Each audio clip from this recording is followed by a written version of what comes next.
Hi folks, good evening, long time. Welcome to Food Therapy. So I'm actually today at the Taj Palace in Jaipur. So I was going to have dinner and I wanted to I've not had pizza in a long time, by the way, as you would have seen by the absence of my videos. So I ordered a pizza here today, complemented by a nice single malt that I'm consuming as well. So it's a Quattro Formaggi, or a four cheese pizza as they like to call it, and I'm having this here. And oh, I think we have company, do we? So basically, okay, so I'm having this in-house in the hotel itself. So I've come to the restaurant. It's called Steam. Now I'm telling you about the restaurant is because when you factor in the price of this, you kind of have to know. So this little tour of where I'm at. So normally I'd never do this in my food reviews, but you should know this is a Darjeeling AC1 compartment from like 150 years ago. So this entire thing, we're in a train. We're in a real train right now that's remodeled to be the restaurant. And why I'm telling you this is because this 12-inch thin crust pizza is priced at 1100 rupees plus, tax and everything. So, if you're factoring in the price of this, you'd want to know where you're having it, because really for 1100 rupees it's obviously not worth it. It's obviously not value for money per se.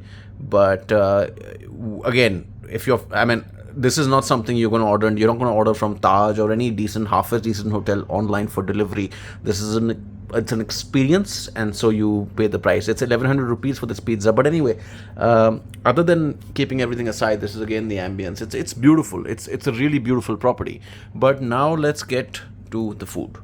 One thing which I noted, which put me off a bit, was the fact that Taj decided to give sachets of oregano and chili. And I would think in a place this high end, when you're dining in, they would have those glass containers.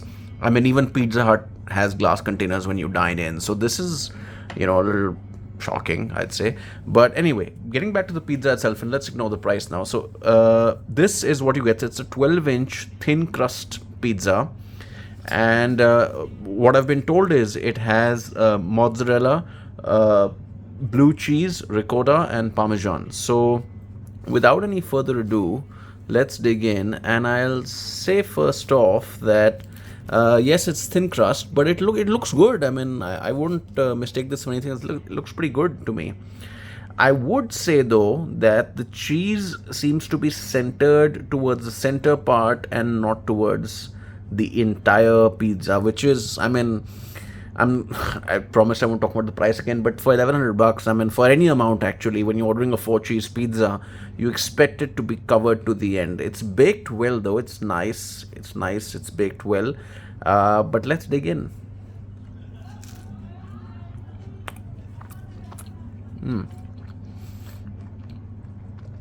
Okay. The quality of cheese used is amazing. I won't be surprised if this is fresh mozzarella, not your regular store-bought mozzarella. But the quality of cheese used it's amazing. And it's definitely not the kind of quality you'd get at a Domino's or Pizza Hut or everyday place. And mind you, Domino's for their 4-cheese pizza doesn't charge something very, much less than this. They're also charging, I think, 600-700 bucks, and that's a 9-inch. So it's not very far off the mark if you look at it.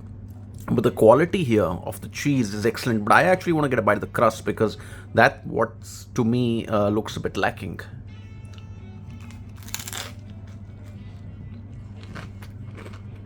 Okay, very crispy. I don't know with what oil they've garnished this, but it's definitely some oil. As you can see, it's very oily.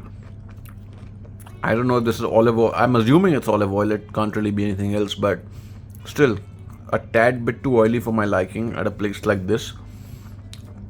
But let me get one more bite in, and I think the slice will be over, and then let's talk. Okay, that's what's got left.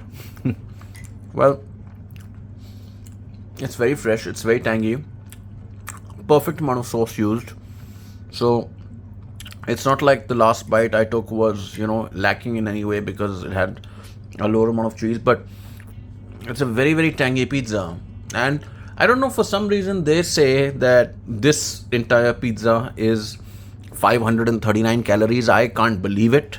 And I'm going to definitely write to Taj on Twitter or an email and ask them, but that's what they say.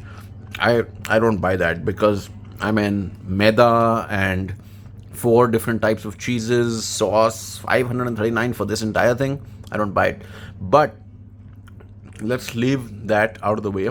In isolation, price aside and nutritional facts aside, I think it's a great pizza, and I would highly recommend. I mean, if you're ever, dining at any Taj. Now, this is of course a Taj Jaipur, but if I believe so, the guy has told me here that they have the same recipe pan India. So if you're dining at any Taj, I'd highly recommend this pizza. And I've had some pizzas at some excellent five-star hotels which have not been half as good. So this is by no means a bad pizza. This is a great pizza. It's tasty, it's delicious. In fact, it beats Nomad for me, other than the fact it's thin crust. I'm not a fan of thin crust. I like a nice thick crust. But other than that, it's a great pizza, and we can happily give it an FT score of 8.5 on 10. Obviously, now when we factor in the FT scores, the price and a few other things come into consideration. But other than that, it's a great pizza. I mean, and if you're at a dining at any Taj restaurant, or you're wanting to dine at a five-star to celebrate a special occasion, could happily recommend that you have a pizza at the Taj. Thank you, and I'll see you in the next one.